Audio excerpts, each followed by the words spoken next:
Hi guys, मैं गहना वशिष्ठ और आप सबका स्वागत है द गहना शो में। और आज की हमारी गेस्ट है मिस सुनीता। सुनीता, आपका दिल से स्वागत है। Thank you so much ma'am. Yes. So Sunita, मुझे एक बात बताइए, जितना मैं जानती हूँ आप एक आउटसाइडर हैं, बॉम्बे से नहीं है? नियर बाय मुंबई से हूँ। हाँ, तो जब आपने पहली बार ये डिसाइड किया कि आपको एक एक्ट्रेस बनना है, तो नेचुरली फैमिली बाहर से है तो उनको कन्विंस करना थोड़ा टफ रहा होगा। तो आपने उन्हें कैसे कन्विंस किया और उन्हें कैसे समझाया कि आप एक एक्ट्रेस बनना चाहती हैं, और आप कहाँ से, ये सब कुछ बताइए हमारे दर्शकों को।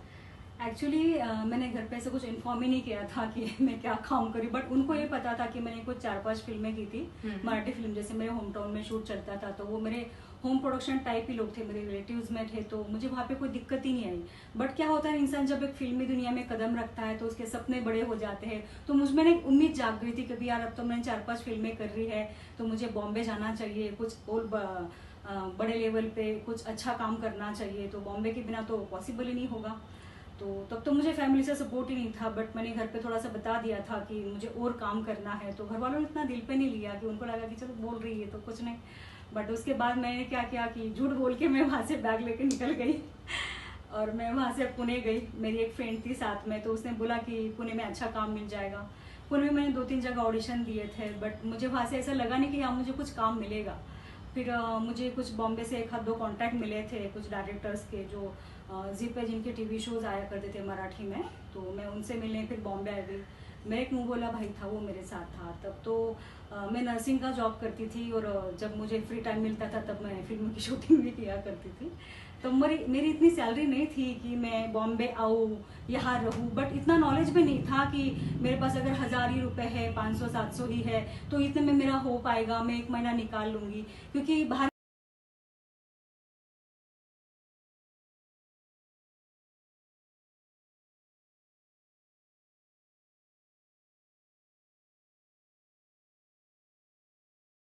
ही नहीं थी ना, कभी रेंट पर रही नहीं हूँ, खुद के घर में रही, तो इतना एक्सपेंस करना ही नहीं पड़ा। कि कभी नॉलेज ही नहीं था कि मेरे पास इतना अमाउंट होना चाहिए कि बॉम्बे में जाऊंगी, रहूंगी, खाऊंगी, पीऊंगी, सूंगी, कैसे करूंगी। तो भाई से पैसे लिए थे, जो कजन था, सॉरी मुँह बोला भाई था, उसी से पैसे लिए थे, कुछ 1200-1000 ऐसा कुछ लिया था, वही तो 1200-1000 रुपये लेकर आ गई थी बॉम्बे जी तो फिर रही कैसे, कैसे क्या किया, और आप कहाँ से हैं? मैं वैसे बेसिकली अहमदनगर से। अच्छा, अहमदनगर बॉम्बे में जो है जी। तो जब आप 1200 रुपये लेकर आई तो कैसे किया आपने? तो यहाँ पे एक बिल्डर है, हाँ। टाउन साइड में रहते हैं, तो उनका एक पुराना सा घर था, छोटा सा, टाउन साइड में, तो उन्होंने रहने के लिए दिया था। वो उन्होंने कुछ अलग ही वे के लिए दिया था। तो मैं क्या भोली भाली थी, इतना कुछ नॉलेज नहीं था। हाँ। तो मैं और भाई रुके वहाँ पे, खाना वड़ा पाव वगैरह हम लोगों ने खाया। तो वो घर मतलब एक सोफा था, बाकी कुछ चीज़ें नहीं थी, एकदम गंदा सा, एकदम जाली वाली वगैरह घर था वो।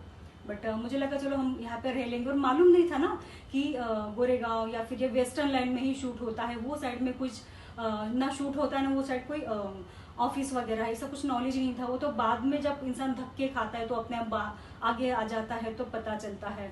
तो मेरी रात इतनी बुरी कटी वहाँ पे कि पता नहीं, कोई रात भर डोर नॉक कर रहा था। तो फिर मैं उठ गई, मैंने मेरे भाई को भी उठा, मैं भाई देख रात भर कोई डोर नॉक कर रहा है, अजीब अजीब सी आवाज़ें आ रही, भी पता नहीं कौन था मुझे नहीं पता। तो रात कैसे कैसे की तो हम लोगों की कट गई। फिर मैंने भाई को बोला कि चल चुपके से अर्ली मॉर्निंग हम वहाँ से निकल गए, भाई और मैं।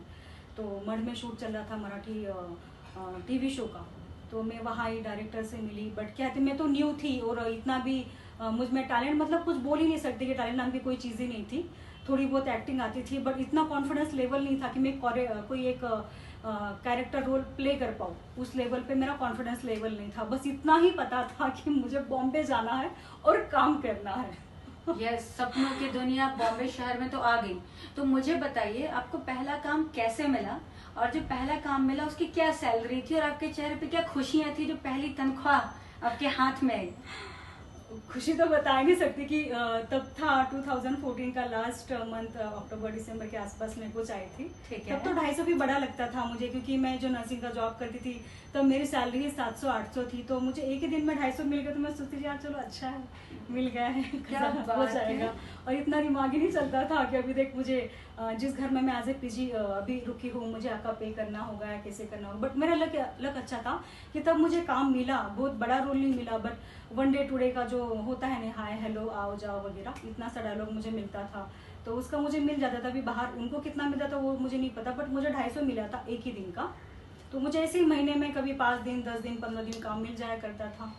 तो फिर आने के बाद कुछ कॉन्टैक्ट्स बने, फिर जैसे मैं गोरेगांव आई तो कुछ फ्रेंड्स मिले, तो उन लोगों ने मुझे पीजी में रखवाया। देन भाई चले गए, तो फिर मेरी जर्नी स्टार्ट हुई। तो जर्नी स्टार्ट हुई तो एकदम से बड़े लेवल पे मुझे 2-3 बार बुलाया गया, जैसे बालाजी वगैरह के शो चलते थे कुछ। तो बट मैं नहीं कर पाई। क्यों? क्योंकि मुझ में कॉन्फिडेंस ही नहीं था ना कि मैं इतना बड़ा कैमरा फेस कर पाऊंगी। डायलॉग तो मैं बोल पाती थी, लेकिन एकदम से हम्बर हो जाती थी या फिर रुक जाती थी इतने सारे लोगों को देख के। क्योंकि होम टाउन साइड में जो मैंने शूट किया वो मेरे लिए मेरा घर जैसा था। कैमरा मेरे घर का, सब लोग मेरे घर के, तो वहाँ पे सब ऐसा लगता था कि सब मेरा ही है। तो ऐसा कभी मैं अटकी ही नहीं, इतना मैंने वहाँ पे तो बहुत ज्यादा काम किया। तो आपने जो होम टाउन में फिल्में की, मराठी फिल्में, हाँ। वो पब्लिक को बताइए ताकि वो देख सकें आपकी फिल्में। वो मतलब मल्टीप्लेक्स पे रिलीज हुई कि वो मुझे आइडिया नहीं है, बट वो कुछ सीडी प्रोजेक्ट में आई थी। एक तो सबसे पहली थी भूल एक शनाची, उसमें एक सपोर्टिंग रोल मैंने किया था। सेकंड थी बायको मिळाली नवसाने, उसमें 5 लीड थे। और एक थी हाकेला धावली हरे गावची मात मावली। और भी कुछ 2-3 थी, मुझे उतना याद नहीं है, बट इतना ही याद है। तो जब मैं बॉम्बे आई तो बॉम्बे में मुझे काम मिला, बट एक्टिंग के मायने से अगर देखा जाए तो मुझ में उतना कॉन्फिडेंस नहीं था कि फिल्म सिटी में मैंने एंट्री की इतनी बड़ी जगह पे। तो इतना कॉन्फिडेंस ही नहीं था कि इतना बड़ा कैमरा मैं फेस कर पाऊंगी, 1500 लोग खड़े हैं। तो मैंने सोचा यार फिर अब क्या करूँ। मैं बैठी काफ़ी दिनों तक बैठी। फिर मुझे एक फ्रेंड मिला, फिर उसने बोला अगर तुम नहीं एक्टिंग कर पा रही तो तुम्हें सर्वाइव करने के लिए कुछ तो काम करना पड़ेगा। मैंने कहा फिर क्या करूँ। तो मुझे आर्ट में बहुत ईजी काम, मुझे आर्ट असिस्टेंट में मैंने काम किया। जब संजीव जी का शो आता था फूड चैनल के लिए, संजीव तो, कपूर। हाँ जी, अच्छा, उनका जो चैनल है फूड चैनल। हाँ, फूड चैनल। तो मैंने एज एडी उनका काम किया। हाँ। बट इतनी सैलरी नहीं थी, सैलरी काफ़ी कम थी तभी। मंथ पर मंथ बेसिस पे मैं थी, तो मेरे पास एक जूता खरीदने के लिए भी पैसा नहीं थे। 70 रुपीज के जूते आते थे जो स्टेशन पे लगते थे। का शो है, सच अ बिग शो, मतलब इनके पास खुद का टीवी चैनल है, वो इतनी सैलरी अपने स्टाफ को नहीं दे रहे हैं यार। नहीं, मैं एज असिस्टेंट थी। कुछ भी हो यार, बॉम्बे का survival cost is too much, my God. तो फिर वहाँ पे क्या सैलरी थी? तो कुछ 8-9 थाउजेंड ऐसा कुछ मंथली था मेरा। ठीक है। तो उसमें क्या था कि मेरा आना जाना भी था, खाना पीना भी था, रहना का भी रहना था। तो उतना मेरे पास अमाउंट ही नहीं बचता था। और मुझे इतना याद है, महालक्ष्मी स्टूडियो में कभी कभी शूट हुआ करता था, तो ट्रेन से तो आना जाना हो जाता था। तो गोरेगांव स्टेशन से लेके फिल्म सिटी तक, फिल्म सिटी में रहती थी, तो वहाँ का बस का चार्जेस तब 7 रुपीज़ था। तो मेरे पास वो भी नहीं रहते थे कभी कभी। तो मैं चल के आती। तो मुझे बहुत अच्छी तरह से याद है कि एक बार मेरे पास पैसे नहीं थे जब मैं शूट से आई थी, तो मैं चल के आई थी गोरेगांव स्टेशन से फिल्म सिटी। मतलब ज़्यादा डिस्टेंस नहीं वैसे देखा जाए, बट तब बारिश का टाइम था और काफ़ी लेट हुआ था। 10:30-11 बज गए थे रात के, लेट पैकअप हुआ था। तो मैं चल के आई, मेरा जूता भी फटा हुआ था। एक बार तो उसी जूते के कारण मैं शूट पे स्लिप भी हो गई। बट इतनी हिम्मत ही नहीं होती थी कि 70 रुपीज़ का जूता मैं फिर से खरीद पाऊँ, खुद के लिए कुछ करूँ। क्योंकि टेंशन ही रहता कि इतनी सी सैलरी है, इसमें खाना पीना भी करना है, रेंट भी करना है, जूते खरीदो कि कपड़े खरीदो कि खाओ कि रेंट दो कि आने जाने का भाड़ा करो। तो ऐसा होता था कि फिर वो किया। उसके बाद में किसी और प्रोडक्शन में मैंने काम किया। तो जैसे कि लोग परेशान करते थे कुछ मैटर को लेके, तो फिर मैं वो प्रोडक्शन छोड़ देती थी। देन आर्ट के बाद मैंने कंटिन्यूटी एडी में भी काम किया। मैंने बिसात रिश्तों के एयरसेल चैनल के लिए आता था, विक्रम जी का शो था, उसमें मैंने एज ए कंटिन्यूटी एडी में काम किया। देन उसके बाद मैंने स्टाइलिश में भी काम किया। तो बाद में मेरा एक्सीडेंट हुआ, तो उसमें 1.5-2 साल तो मेरा ऐसे ही चला गया। घर वाले आने देने के लिए रेडी नहीं थे। तब कैसे कैसे करके बॉम्बे आने के लिए रेडी हुई। तो कुछ अच्छे दोस्त थे मेरे, तो उनके बेस पे मैं आई बॉम्बे दोबारा। तो मुझे नहीं पता था कि इन लोगों ने मेरे लिए इतना बड़ा सरप्राइज प्लान करके रखा था।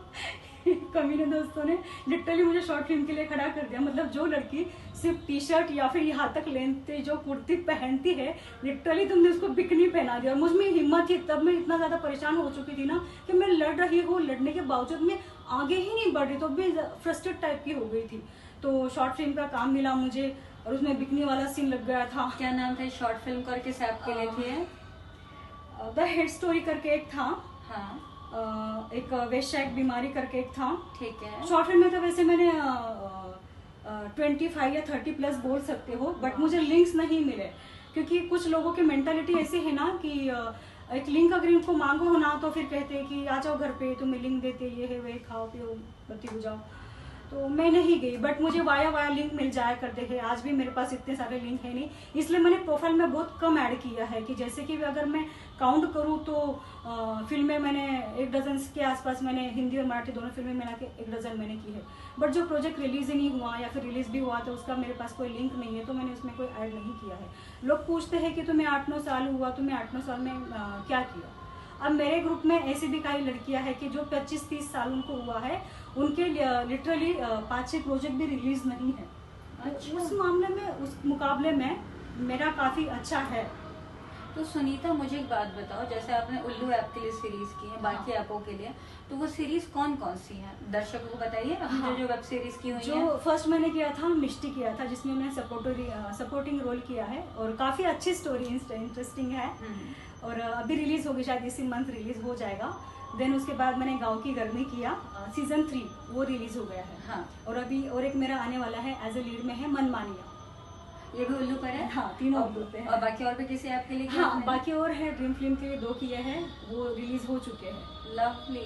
हाँ। तो मुझे एक बात बताओ, जितना मैं समझ पा रही हूँ सुनीता, आप अहमदनगर से आई, आप एक स्मॉल टाउन लड़की हैं, उसके लिए बोल्ड सीन करना कितना टफ था? जब आपने पहली बार बोल्ड सीन किया तो आप कितनी कंफर्टेबल थी?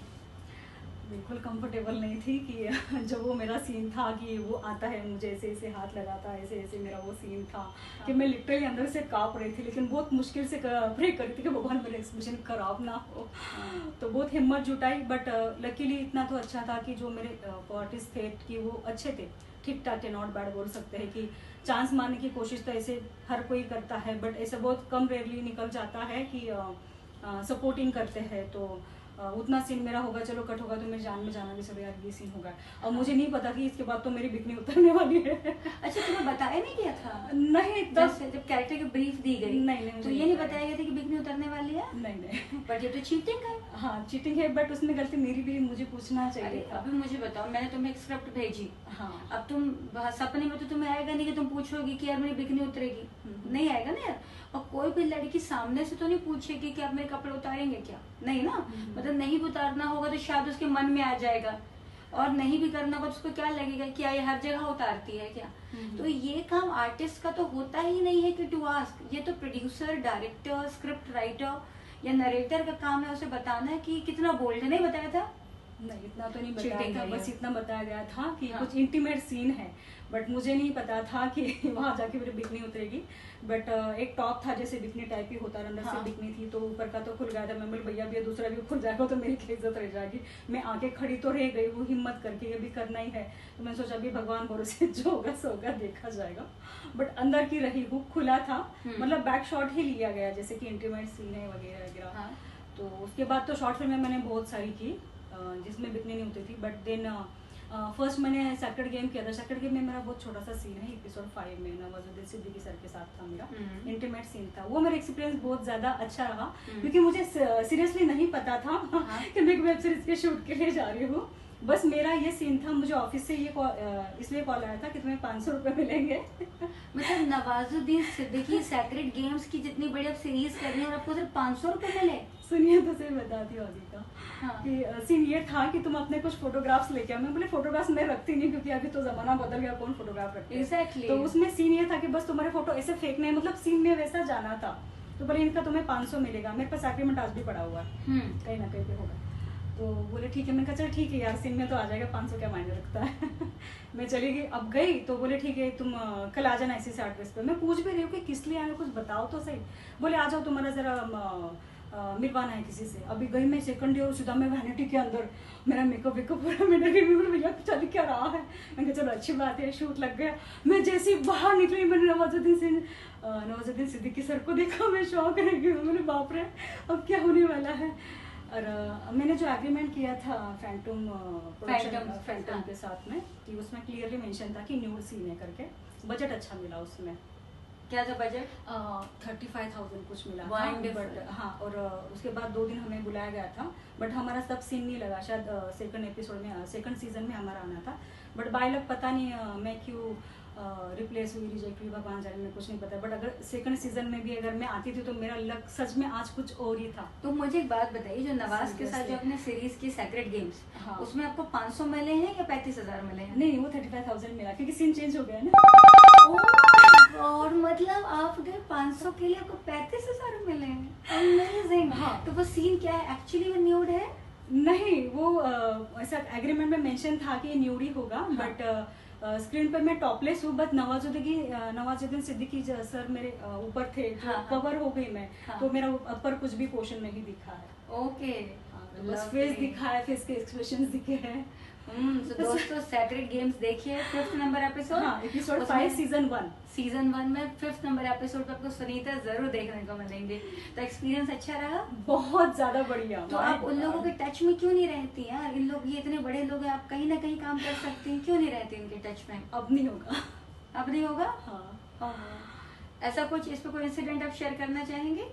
इंसिडेंस ऐसा है कि हाँ, इंसिडेंस एक्चुअली ऐसा है कि लोगों के पास पहली बात तो ऑप्शन बहुत ज्यादा है कि लोगों का तो ज्यादातर यही होता है कि रात को 2 बजे भी अगर हम कॉल करते हैं तो तुम आ जाओ भाई, खाओ पियो हमारे साथ। तो रात को 2 बजे यार हम आर्टिस्ट है, हमें भी खुद को मेंटेन रखना है ना। अगर हर रोज उठ के हम रात को 2 बजे जाके सिर्फ खाएंगे पिएंगे, हम खुद को मेंटेन कब करेंगे? एक आध दिन की बात रहती तो फिर समझ में आता है, हर रोज उठ कर नहीं पॉसिबल होता है।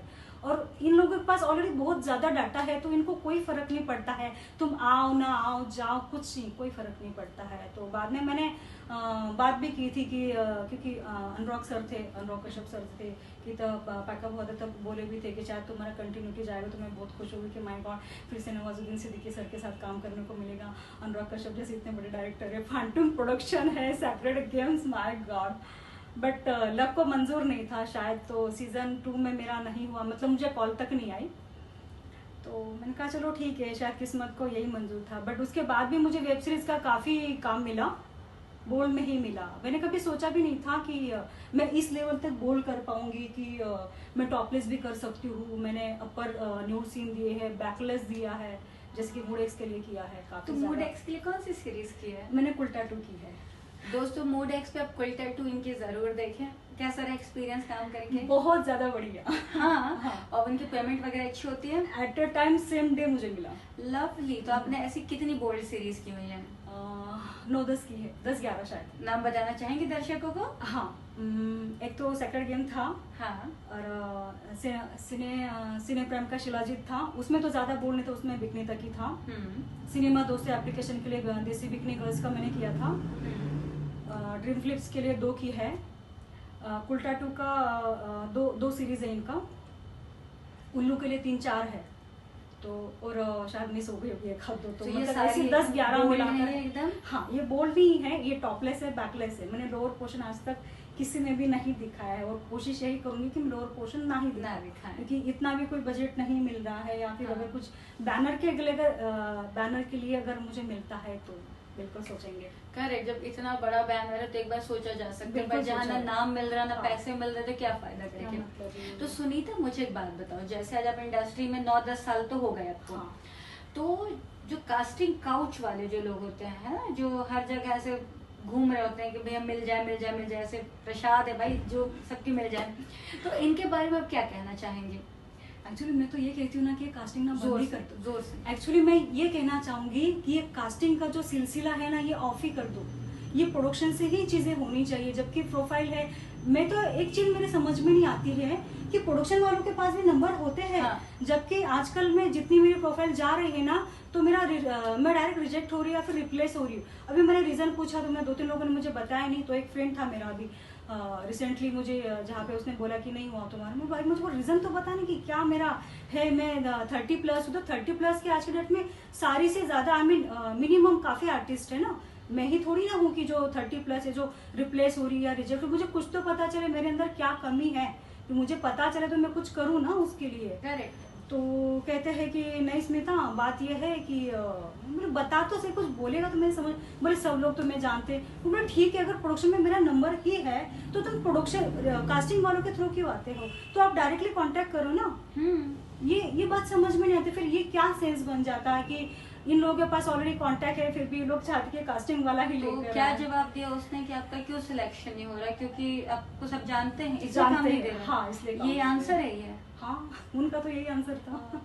मुझे समझ नहीं आता। और ऊपर से कहते हैं कि तुम 30+ हो। मैं बोले कौन नहीं है 30+? मुझे बता। 80% आर्टिस्ट 30+ हैं यार, 80%। ये कौन सा रीजन है? क्योंकि जितनी भी लड़कियां जो मैक्सिमम बोल्ड कर रही हैं, ये वो हैं जो एक दिन डिसेंट करने आई थी। हाँ। आज से 10 साल 12 साल पहले बिल्कुल, उन्हें हाँ। काम नहीं मिला, इसलिए जो बोल्ड करने लग गई हैं। तो 90% आर्टिस्ट 30+ है यार, 80 भी नहीं। और कोई रीजन कभी समझ में आता है ये लोग का? और भी एक रीजन है कि जैसे कि आज प्रोफाइल गई, किसी के वाया वाया नंबर मिल गया, आज प्रोफाइल गई, फिर एक दिन बंदा बहुत अच्छे से बात करेगा, फिर 2-3 दिन गैप रहेगा, फिर हाय हेलो ये वो फलाना ढिमकाना खिचड़ा सब, और फिर बोलते कि मैडम चलो एक कॉफी वाली डेट करते हैं। मैंने कहा देखो यार, तुम्हारे घर पे बैठ के कॉफी पी लो, मैं अपने घर पे बैठ के कॉफी पी लेती हूँ, हो गई डेट, बात खत्म, और क्या करना है। बोलते नहीं यार, क्या होता है ना स्मिता कि बैठेंगे हम लोग, एक दूसरे को समझेंगे, बात करेंगे, एक कॉफी वाली छोटी सी डेट हो जाएगी तो क्या होता है ना, एक दूसरे को हैंडल करने में बहुत आसान। बोले हैंडल किस लिए करना है और समझना क्यों है, काम ही तो करना है ना, बाकी लोग भी तो कर रहे हैं। अभी उल्लू वाले देखो, उल्लू वाले बुलाते कभी नहीं बुलाएंगे, वो लोग प्रोफाइल लेके सीधा लुक टेस्ट के लिए बुलाते हैं, नो फालतूगिरी किसी भी तरह की। लेकिन ये कास्टिंग वालों को तो मेरी समझ में किस लिए कॉफी पीनी है। तो सुनीता आपका रियल नेम स्मिता है या नहीं, सुनीता है ये, स्मिता। स्मिता बोला। हाँ, वो क्या है ना, मेरे दोस्तों ने वो बोल दिया क्योंकि उनको ऐसा लगता है कि सुनीता एक बहुत लंबा चौड़ा नाम है, तो स्मिता मतलब एक मॉडर्न भी लगता है, और वो शॉर्टकट में बुलाया जाता है। यार ये कोऑर्डिनेटर्स, अच्छा पता है क्या तरीका होता है, मैं बताती हूँ। बेसिकली कोऑर्डिनेटर आपका नंबर लेगा, पहले आपको कॉल करेगा, बहुत चिकनी चुपड़ी बातें करेगा, फिर वो वेट करेगा कि आप उसे बार बार कॉल करो, फिर वो वेट कर देखेगा कि आपका जो पेशेंस लेवल है वो कैसा, फिर आपको तोड़ने की कोशिश करेंगे। पहले बोलेंगे इतने लाख रुपए पेमेंट है, पर इतनी है, वो देखिए कि लड़की कहाँ टूटेगी। बेसिकली इतने फुकरे होते हैं, अगर इनके पास इतना काम होता तो टाइम पास क्यों कर रहे होते हैं। बिल्कुल। बट मैं फिर भी बताऊँ, अगर कभी ऐसा हो ना, बोलो ना कॉफी पीने की बात है, बोलो हाँ सर मैं ठीक हूँ, JW मैरियट में मिलते हैं, लेट्स हैव कॉफी टुगेदर। वहाँ पे वो जब 1,500-2 हजार रुपए 2 कॉफी का बिल भरेंगे ना, तो ऐसे किडनी हाथ में आ जाएगी, बेहोश हो जाएगा बोलने पे ही। वो किडनी तो बाद में बात के बाद वो कोमा में ही चला जाएगा। हाँ, फिर हम लोग जाएंगे तो थप्पड़ मार के कोमा से उठाने के लिए, वो भी नहीं उठेगा क्योंकि JW में है, उठ जाएगा तो बिल भरना पड़ेगा। हाँ, इन लोगों को ना ऐसे सिखाना चाहिए। अच्छा, आपने कभी सुना है, जैसे आप चूंकि आज इतने टाइम से इंडस्ट्री में हैं, हाँ। बहुत सारे कास्टिंग कोऑर्डिनेटर्स न्यू कमर से कहते हैं कि आप कुछ पैसे भर दें, आप कुछ नॉमिनल चार्जेस दे दीजिए तो हम आपको कास्टिंग के लिए बुलाएंगे, क्योंकि हमारा भी तो व्हाट्सएप का पैसा लगता है, हमारा भी इंटरनेट का पैसा लगता है, हमारी रजिस्ट्रेशन फी है। आपने कभी ये फेस किया है? हाँ, लॉकडाउन से पहले किया है, मुझे नाम तो याद नहीं, बट किसी के ग्रुप में मैं ऐड थी, तो उनका मुझे पता नहीं वाई कैसे कॉल आया था, उन्होंने मुझे ऐड तो कर लिया, बट उनमें वो अपडेट दिया करते थे। हाँ। तब तो मुझे काम का काफी हद तक मुझे नॉलेज आ गया था कि किस तरह हैंडल करना है वगैरह वगैरह। तो उनका मुझे कॉल आया कि उन्होंने फोन पे QR कोड और वो कुछ अकाउंट नंबर डिटेल्स वगैरह उन्होंने मुझे शेयर की। तो सर ये क्या है, तो बोले नहीं इस पे ना इतना 1200-1400 पता नहीं 2400 ऐसा कुछ उनका था अमाउंट था। बोले आपको पे करना है। बोले किस बात का पे करना है, तो बोलता देखो इससे ना आपको काम की ना अपडेट मिलती रहेगी, आपको काम मिलेगा, हम आपको काम देंगे। मैंने कहा भैया ये क्या चालू होगा अभी नया सा। और फिर बाद में मैंने कहा ठीक है, ऐसे इसके आगे की प्रोसेस क्या है आपकी। बोलते मैडम आपके ना फोटो ना बहुत लो क्वालिटी के है ना, आपका ना एक तो लुक इतना अच्छा है ना कि आप बहुत अच्छा काम कर सकते हो, लेकिन आपको ना एक अच्छे पोर्टफोलियो की जरूरत है। आप एक काम करो, मेरे पास ना बहुत अच्छा फोटोग्राफर है, कॉस्ट्यूम भी उसी के है, मेकअप हेयर भी उसी का रहेगा, आप ना बस थोड़ा सा ही खर्चा करो, बस 50-60 हजार का, तो आपका एक अच्छा सा पोर्टफोलियो बन जाएगा, आपको अच्छा काम मिलेगा। अब एक भी प्रिंट शूट अगर मिल जाएगा ना तो लाखों कमाओगे। जो आदमी लाखों रुपए कमा के दे सकता है वो 1500 रुपए क्यों मांग रहा है। तो दोस्तों मैं आपको एक चीज बताऊंगी, जो भी कास्टिंग कोऑर्डिनेटर्स या एजेंसीज अगर आपसे पैसे मांग रही हैं काम देने के पहले, देखो काम देगा उनका 20-25% जो बनता है वो ठीक है, और अगर आपसे पहले पैसे मांग रही है तो फेक है। दूसरी बात, आपका फोलियो अच्छा है या नहीं है ये आपको खुद भी समझ होती है। और तीसरी बात, फोलियो बनाना ठीक है, but nowadays things has been changed.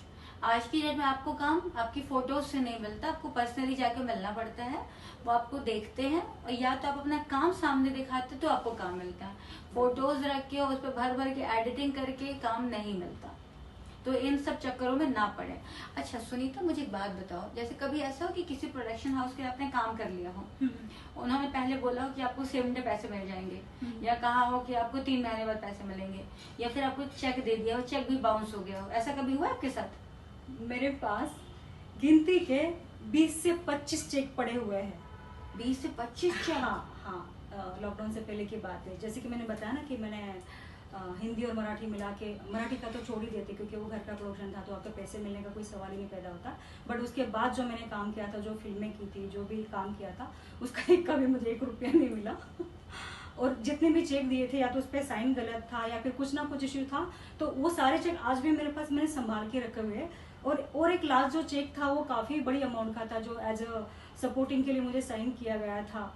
तो तब क्या मेरी फैमिली भी मुझे पूछने लगी कि इतनी बड़ी अमाउंट का तुझे चेक कैसे मिला, तूने ऐसा क्या कर दिया, ऐसा क्या कौन सा काम तुझे मिल गया जिसका तुझे इतना बड़ा, क्योंकि घर वाले भी सवाल करने लगे ना कि इतना बड़ा अमाउंट आया है चेक का। तो फिर भाई ने भी बोला कि क्या अमाउंट था वो? 25 लाख।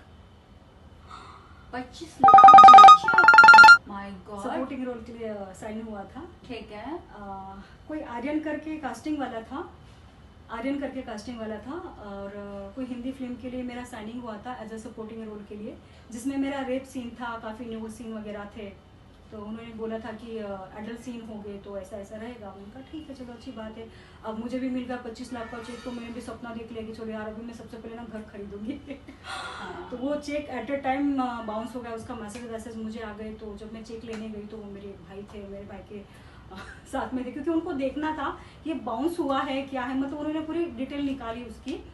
तो मैंने कहा भाई अभी जाने दो ना, कोई इतना कुछ मेरा कुछ खर्चा वर्चा लगा नहीं है, ऐसा कुछ लगा नहीं है, तो क्यों मैटर बढ़ाना है, क्लोज करते हैं। अभी क्या बाउंस हुआ है, कौन कोर्ट कचहरी खेलते बैठे, भी लाइफ का एक एक सेकंड, एक एक दिन इतना कीमती होता है। अगर यही टाइम अगर जेल कोर्ट कचहरी में अगर वेस्ट करेंगे तो हम करियर में आगे कैसे बढ़ेंगे। हम यहाँ पर रेंटल रहते हैं ना, तो सर्वाइव करना भी है, हर चीज़ का एक्सपेंसिव है, तो नहीं पॉसिबल होता। इसकी वजह से हम कोई कदम उठा नहीं पाते, कोई लीगल एक्शन नहीं ले पाते हैं। बट एक लॉयर था मेरे पहचान का, जस्ट मैंने उनको ऐसे ही बोला कि यार ऐसे ऐसा सीन हुआ मेरे साथ, मतलब चेक की मुझे कॉपी भेज दी, मैंने भेज दी। अब वो बंदा बोला तू कल ऑफिस आ जा। उनका क्या हुआ, बोले केस करते, इस पर बड़ा तगड़ा केस लग जाएगा, तुझे अच्छा मानो। मेरे भाई रहने दे यार, क्यों नहीं किया? मैम टाइम जाता है ना इसमें, केस खेलेंगे, उसको पकड़ेंगे, लाएंगे, जाएंगे, नहीं, अपना भी तो टाइम जाता है ना। एक तो जब चेक बाउंस होता है ना, तो चेक बाउंस का केस लगता है, ठीक है। हाँ। वो सारा कुछ तुम्हारा एडवोकेट हैंडल कर लेता, तुम्हें जाने की जरूरत नहीं है। तुम्हें सिर्फ एक बार जाकर के अपने स्टेटमेंट रिकॉर्ड करना होगा, एक बार। उसके बाद आगे का सारा प्रोसीजर तुम्हारा एडवोकेट कर लेगा। तुम्हें कुछ नहीं करना है, तुम्हें नहीं जाना, तुम्हें मेहनत नहीं करनी। और एडवोकेट को फी के लिए बोल दो कि जब मुझे चेक के पैसे मिलेंगे तो उसके साथ एक % तय कर लो कितना मिलेगा। ना तो तुम्हें उसे पैसे देने की जरूरत है, बट अगर ऐसे ही तुम लोगों को अपने आप को यूज करने दोगी, तुम्हारा समय जा रहा है ना। देखो जो 25 लाख का चेक दिया है, कम से कम 10 मीटिंग की होगी तुमने, 4 बार तो फोन कॉल में बात हुई होगी, 50% ब्रीफ दी होगी, जब उसने बोला होगा न्यूड सी ने 4 बार तुमको देखा होगा, ऊपर से नीचे ताड़ा होगा। ये हक भी तो इसलिए दे रहे हैं ना कि काम हो रहा है। हॉलीवुड की एक फिल्म थी, मुझे नाम नहीं याद आ रहा उसका, बट उसका हिंदी में टाइटल में बताया थी कि वो फिल्म मैं बहुत बार देख चुकी है, और वही फिल्म उसने मुझे दिखाई थी, और उसने बताया था कि यही मूवी हमें बनानी है बॉलीवुड में, मैं इंतकाम लूंगी करके। उसका कुछ हॉलीवुड में ऐसा कुछ टाइटल है कि आई स्पीट ऑन योर ग्रेव वगैरह, ऐसा कुछ तो उसका टाइटल है। ओके। मैं इंतकाम लूंगी उस मूवी के लिए, ये बात थी। थोड़ा जोर से बोलना पड़ेगा आपको। हाँ। सो दोस्तों, मैं यहाँ पे सुनीता के साथ साथ आपको भी सजेशन दूंगी कि चेक इंडस्ट्री में उन्हीं से लीजिए जो रजिस्टर्ड प्रोडक्शन हाउसेस हैं, जो प्रोडक्शन हाउसेस बहुत टाइम से काम कर रहे हैं, जिनकी मार्केट वैल्यू हाई है। न्यू कमर जो आज ही आदर्श नगर में पैदा हुए हैं और वो कह रहे हैं हम शाहरुख को जानते हैं, सलमान को जानते, उनसे चेक मत लीजिए। क्योंकि वो लोग होते हैं ना जो 15 साल पहले उनका अकाउंट बंद हो गया, उसकी चेक बुक लेके वो घूम रहे होते हैं, गलत सिग्नेचर कर देंगे, गलत कुछ कर देंगे। सो सुनीता, कल या परसों जब भी फ्री हो, go and meet your lawyer, advocate से जाके बात करो, उसको बोलो कि सर मेरा पैसा आएगा तो मैं आपको ये पे करूंगी। अगर उसको लगेगा वो करेगा, कोशिश तो करो एक बार। यार अपने लिए तुम स्टैंड नहीं लोगी तो तुम्हारे लिए कौन स्टैंड लेगा, बताओ। बात तो बिल्कुल सही है। कोशिश तो करो। ऐसे तो फिर दुनिया 20-25 चेक, यार अगर सारे चेक क्लियर हो जाएं तो घर नहीं ले लोगी क्या? माय गॉड, एक सेकंड में घर खरीद। तो आपको पता है दोस्तों, बॉम्बे जैसे शहर में सबसे बड़ा जो सपना होता है ना इंसान का, वो होता है खुद का घर होना। बॉम्बे में घर के साइजेस की बात नहीं होती है, क्योंकि यहाँ देखिए स्क्वायर फुट हजारों लाखों रुपए का होता है।